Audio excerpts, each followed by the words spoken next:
in certain areas in this country and in Europe. The only way forward really is to unify nationalist parties in Britain, and I've said it, I've been put on record of saying it more than one occasion. If we're going to resolve the situation with the European Union, we have to have a pan-European freedom alliance, in my opinion. That's the way to go. I respect and appreciate any support that I get from the people, and hopefully whatever happens with the Electoral Commission, we can move forward together and we can make things better.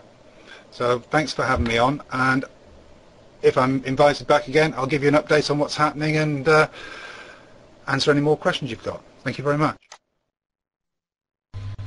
If you would please, Gary, and of course, as I've already said earlier on, we'd be delighted to publish anything from you personally, whether you're in the British Freedom Party or a new party. So thank you very much for coming into the room, Gary. Bertie Bert, you have your room back and you have the bridge, sir. You can red dot me now. He did as well. I know your mic. Cheers, GA. I just wanted to ask Mr. Marshall a question. Regarding the NHS, the NHS is full of immigrants, whether they're patients or staff. Sorry, hold on, let me turn it down a bit. Is that better? Yeah, regarding the NHS, it's full of immigrants, whether they're staff or patients. How would you go around changing this? Because obviously it's not good when the doctors can't understand the words you're saying.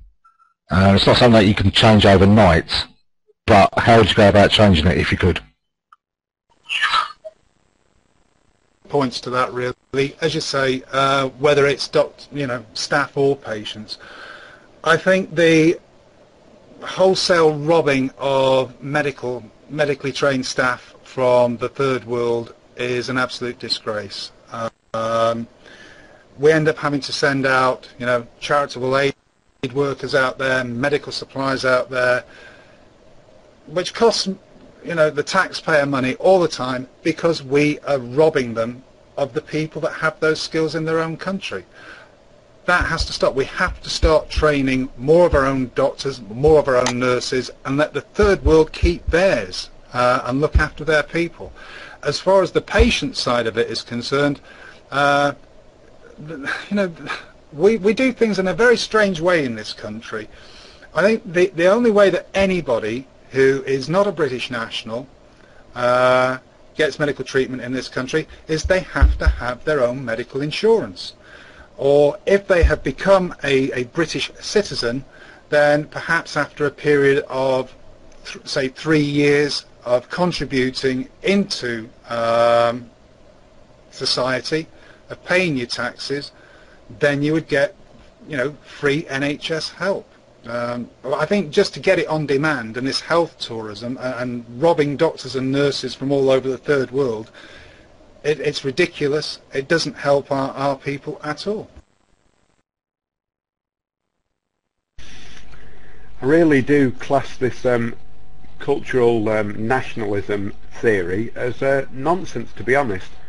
In my opinion, if you're going to say to all the immigrants from around the world, you can come here, and if you wear a bowler hat and say "hey up" if you're in Yorkshire, or "hello chap" if you're down south in one of the more affluent areas, that you can become British. You can't simply come here and adapt our culture and attain Britishness.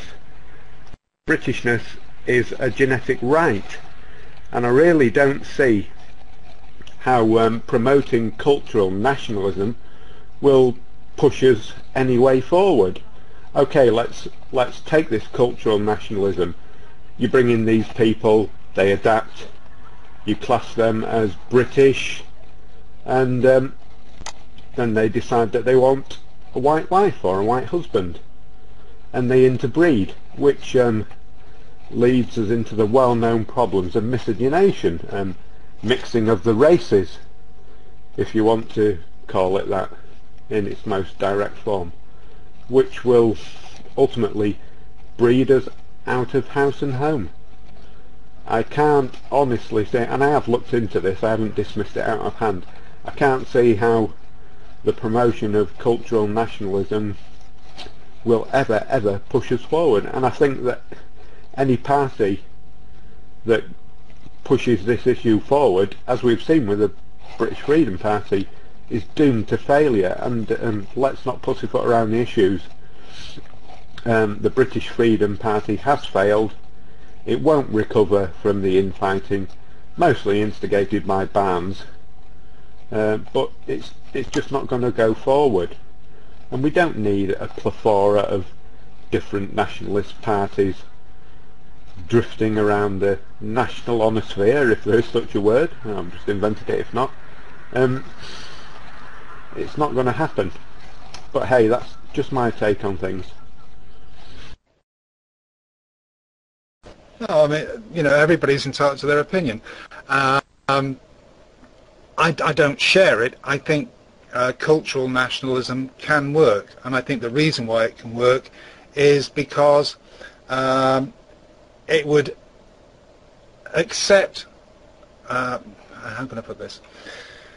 It would be accepted by a far greater proportion of the British public, and it would also attract people from other ethnic backgrounds who are from settled foreign communities in this country. And I suppose one of those communities which has been coming here since 1948 is the Caribbean community. A great many people from that community, I'm not saying all, I know they have their problems as well, but a great many of those people came to this country because they were coming to the mother country. They wanted to be part of Britain. And I totally understand what you're saying about the difference about you can't become British. It's a genetic thing. But we're not saying that simply by paying your taxes and saying "Ayop Chuck" that makes you British. Of course it doesn't. But what it does, it shows that if you have integrated into British life, if you have accepted British life, if you value British life, then that makes you a British citizen. It doesn't make you British. Because as you very rightly say, that's a genetic thing. But this is why I believe cultural nationalism can work, because it can appeal to a greater number of people across a much larger spectrum. If we try and follow ethno-nationalism, it won't work. I can tell you now, it will not work, because the British people will never accept it. I mean, that's just a fact. If the British people were going to accept it, they would have accepted it by now. So anyway, that's my take on it anyway. And I think you're right. I think the British Freedom Party, under the chairmanship of Peter Mullins and the people he has around him now, it's dead. It's finished. If it turns out the Electoral Commission is found in our favour, I think we could possibly turn it around, and I would like to try and turn it around. But you know, we don't need a huge plethora of nationalist political parties, but I think we do need one which isn't so watered down and runny as UKIP, but has an appeal for the mass of the British people. And I do genuinely feel that the people that have joined or supported the British Freedom Party in its formative months have been duped, and they've had you know, they've really got hold of the dirty end of the stick on this one, and someone has to try and put that right, and I would like to be a part of that if I can. Yeah, I mean, granted, you've got every right to your opinion, which obviously I disagree with, but I do wish you well in your endeavours with the British Freedom Party and the Electoral Commission, because I thoroughly agree that the people that are in charge at the moment are most certainly not the correct people to push any form of nationalism forward, cultural or otherwise. I won't name names because some of them are on here and they know my feelings about them.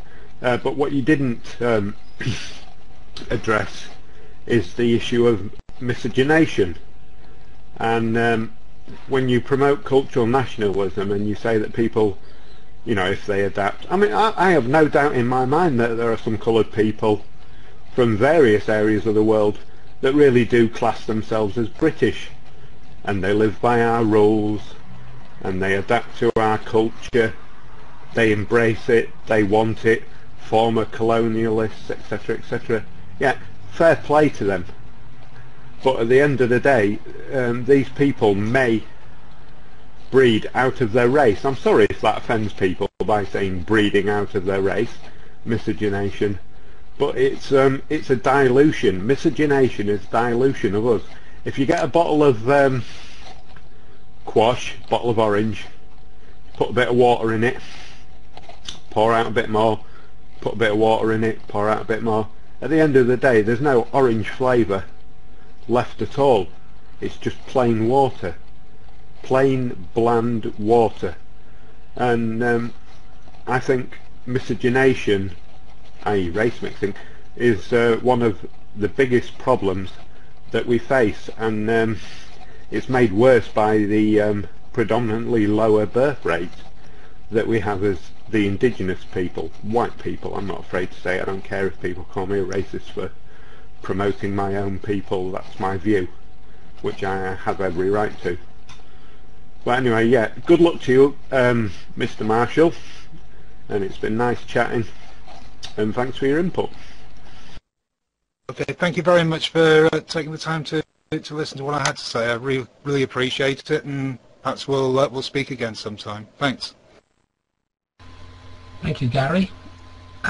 Dashing chap, got a problem here. You see, you're on about miscegenation or whatever, call it race mixing.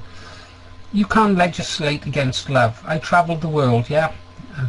Lots of girlfriends, lots of different colours, yeah. If I'd met one of those perhaps that I'd fallen in love with, then there's not much you can do about it, you know. I do know one thing. I've talked to a nationalist who's in a mixed race marriage with children, by it, delightful children. And as he said in a couple of generations, you know, actually they're just going to be virtually, if they marry local boys and stuff like that, then eventually over a period of generations, they've done research on it, and I'm not hung up on this because I think, you know, in small numbers it's kind of acceptable. Not welcome, but understandable. That it actually the breed, if you like, becomes virtually true again. But I'm not particularly hung up on this. I'm a white nationalist, but I'm also pragmatic and realist, and realise that we've got to be a little bit flexible if we're to change anything. So it just strikes me that everybody's saying, yeah, you have to be white nationalist. Yeah, well, most of us probably agree with that. But it's like being an Accrington Stanley supporter. You might support them, but you're never going to win the league.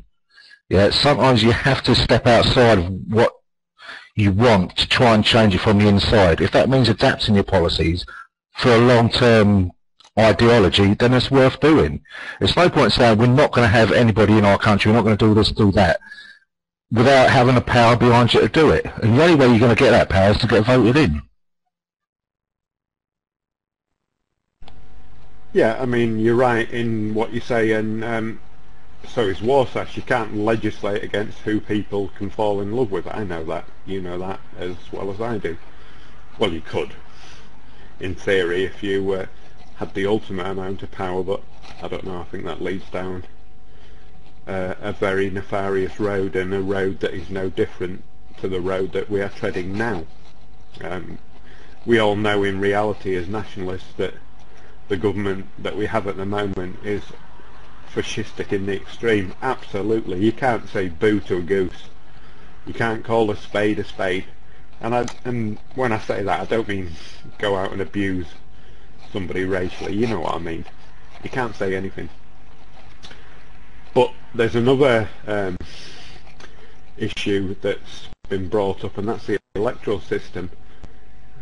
We aren't going to get into power anytime at all, ever, with the current system.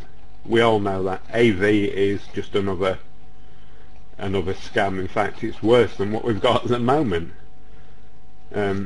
We need